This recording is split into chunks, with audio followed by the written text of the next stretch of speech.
Сагат ириштуны июлес леопард тавахту удон бажонгашты термоны фазахшт банатима. Франкта Лео Хоста Малаура сагат ириштуны арзону авартыл фасахурышты.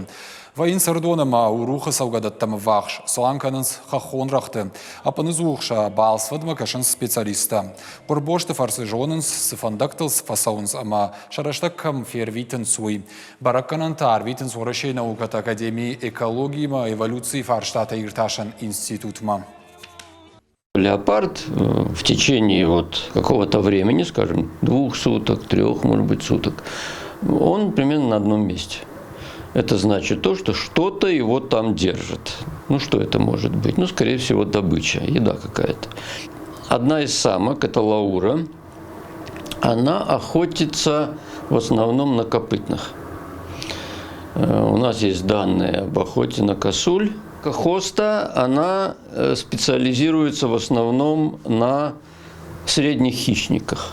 Как это ни странно, то есть она добывает барсуков, енотовидных собак, шакалов, лис. Ну и Лео, он так по-разному себя ведет. Он может, например, он убил оленя в одном случае молодого.